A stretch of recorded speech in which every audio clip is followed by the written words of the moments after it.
जैसे कि अभी बताया गया, हमारा सबसे बड़ी मांग जो है, जो दिल्ली सरकार के अंदर जितने भी सैंक्शनड पोस्ट में से जो खाली पड़े हुए पद हैं, उस पे सबसे पहले भर्ती तुरंत के तुरंत भर्ती की जाए। ये हमारा सबसे पहला डिमांड है। और उसके अलावा हमारा ये डिमांड है कि केजी से पीजी तक जो एजुकेशन फ्री होनी चाहिए, जिसके तहत सीबीएसई बोर्ड का 10th 11th 12th का जो फीस बढ़ाया गया है वो कम कर दिया जाए और मुफ्त कर दिया जाए। और दलित SC ST स्टूडेंट्स का 24 टाइम्स हाइक हुआ है, फीस पे बढ़ोतरी हुआ है, जिसको कट डाउन करके वापस 50 रुपये में लेके आए। क्योंकि ये सरकार हमेशा कहती है कि इकोनॉमिक क्राइसिस है और मार्केट में, और ये जॉब जनरेट नहीं कर पा रहे, अर्ध सरकार से ये काम नहीं कर पा रहे हैं। तो इन्हीं को ये बताना चाहते हैं।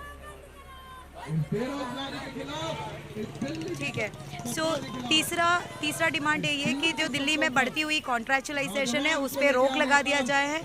मोहल्ला क्लिनिकों में, मोहल्ला क्लिनिक इस गवर्नमेंट का सबसे ज़्यादा सेलिब्रेटेड प्रोग्राम था, मतलब प्रोजेक्ट था, लॉन्च किया गया था, जिसके अंदर आउटसोर्स किया जा रहे हैं डॉक्टरों को, नर्सेस को, मतलब डेली वेजेस की तरह हेल्थ पैरामेडिकल स्टाफ को भर्ती की जा रही है। और ज़्यादातर हॉस्पिटलों में भी भर्ती की जा रही है। टीचर्स की टेम्पररी भर्ती की जा रही है। जल बोर्ड के अंदर की सीट खत्म किया जा रहे हैं। इसी तरीके से दिल्ली प्रशासन के अंदर आने वाले सारे सतपार जो पद खाली कर रहे हैं, उसके अंदर उसका एक सबसे बड़ा रीज़न ठेकेकरण होता है ना। ये जो ठेकेदार बैठे हुए हैं वो ठेका प्रथा ख़त्म कर दिया जाए, वो हमारे एक डिमांड है। और सिविल डिफेंस जिसने लॉकडाउन के से आप देखोगे, पहले लॉकडाउन से आप देखोगे तो सिविल डिफेंस एक ऐसी युवा कम्युनिटी है, युवा जनता है, जिन्होंने दिल्ली को संभाल के रखा। दिल्ली की सड़कों पे कोविड के इस दौरान में बिना किसी प्रोटेक्शन के, बिना किसी वेज एश्योरेंस के, बिना किसी नौकरी के एश्योरेंस के काम कर रहे हैं। तो हम चाहते हैं कि दिल्ली सरकार जो है उसे दिल्ली का सिविल डिफेंस फोर्स माने और उनको परमानेंट तौर पे उनको भर्ती करें, ये हमारी डिमांड है। और उसके साथ साथ में जो पब्लिक हेल्थ सेक्टर जो है, जिसका दिल्ली के अंदर एक बहुत बड़ा कोलैप्स है, एक बहुत बड़ा कोलैप्स। आपको मैं अगर आंकड़े बताऊं, हमने RTI भी लगाए हैं, CMI के रिपोर्ट्स भी हैं हमारे पास।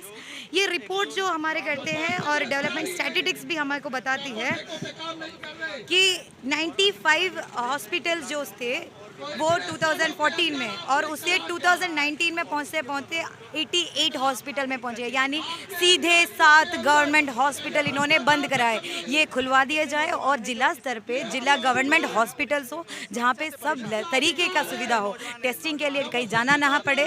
क्योंकि अभी ओखला जहाँ से मैं आती हूँ, वहाँ पे एक जिला हॉस्पिटल की इतने सालों से ज़रूरत है। शीला दीक्षित की गवर्नमेंट से वो पास की गई है ज़मीन, और अभी तक उसका कंस्ट्रक्शन नहीं हुआ है। अमानतुल्लाह खान ने और आम आदमी पार्टी गवर्नमेंट ने बोला था कि दिल्ली के अंदर हॉस्पिटल्स देंगे और जिला अस्पताल देंगे, और वो उन्होंने नहीं दिया है।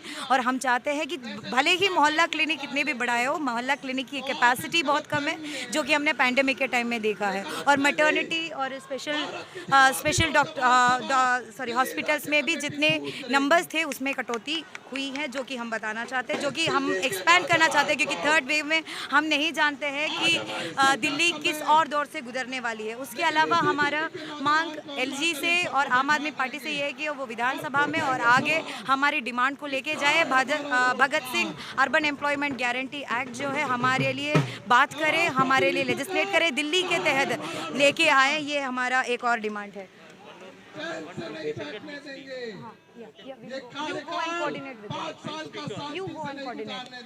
और उसके साथ साथ वेलफेयर, लाइब्रेरी, और उसके दिल्ली के अंदर दिल्ली स्टेट और यूनिवर्सिटीज़ की कमी है सर। अंबेडकर यूनिवर्सिटी के बाद कोई यूनिवर्सिटी आया ही नहीं है, और उसके बाद उसका जो एक्सपेंशन हो रहा है उसी में भी रुकावट आए हुए हैं। तो स्टेट यूनिवर्सिटीज़ जो है वो वापस लगाए जाए, स्कूल हो, और पॉपुलेशन के हिसाब से ना तो नौकरियाँ जनरेट की जा रही है, ना तो एजुकेशन एक्सपैंड किया जा रहा है, ना ही हेल्थ का ख्याल रखा जा रहा है। चाहिए ठेके पे नहीं, और जब तक आप इनको रोजगार नहीं देंगे, जब तक आप इनको सर मोहल्ला क्लिनिक पहले क्या है वो समझे। वो पॉली क्लिनिक कैटेगरी में आते हैं, जहाँ पे जेनेरिक मेडिसिन की दवाइयाँ दी जाती है, जहाँ पे टेस्टिंग नहीं होते हैं, बहुत कम होंगे लोकेशन के हिसाब से, थोड़े एडवांस। और ज़्यादातर आम आदमी पार्टी के जो मोहल्ला क्लिनिक जो आए हैं उनके पास जिला स्तर की कैपेसिटी नहीं है सर। एक कैंसर पेशेंट आ गया, कोई हार्ट कंप्लेंट के साथ पेशेंट आ गया,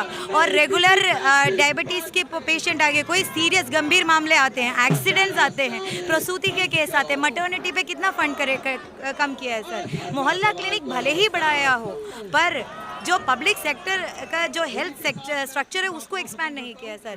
आठ जो सीधे सरकारी हॉस्पिटल है स्टेट के अंदर, उनको ख़त्म किया गया है सर, ये है। और जिला हॉस्पिटल बनाया नहीं गया है, तो मोहल्ला क्लिनिक काफ़ी नहीं है ना सर। प्रसूति के लिए कहाँ जाएंगे सर, कैंसर पेशेंट्स कहाँ जाएंगे सर, हार्ट पेशेंट्स कहाँ जाएंगे सर, है ना। इसी तरह की बीमारी है, कहाँ जाएंगे सर।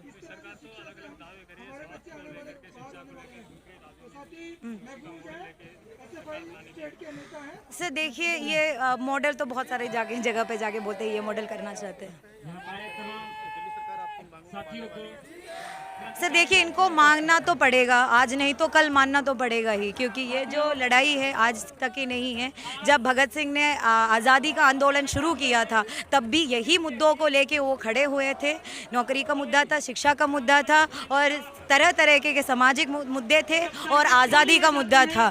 सर हम भी वही चाहते हैं सर, हम भी चाहते गरीबी से थे, हम आज़ाद रहे, हमको नौकरी मिले, हम कमाएं, इसी चीज़ से हम इज्जत की ज़िंदगी जिए, यही चाहते हैं सर। बेरोज़गारी का जो दर है पूरे दुनिया भर में बढ़ रहा है, इंडिया तो मतलब रिकॉर्ड पार कर रही जा रही है, 60-70 साल के रिकॉर्ड पार करे जा रहे हैं सर। दिल्ली सरकार कर क्या रही है ना सर। ये कोलैप्स 2017 से अगर पब्लिक हेल्थ सेक्टर पे इन्वेस्ट किया होता तो दिल्ली ने आज जो सेकेंड वेव के लॉकडाउन के टाइम में, सेकेंड वेव के टाइम में जो हादसों से गुजरे थे वो नहीं होता सर।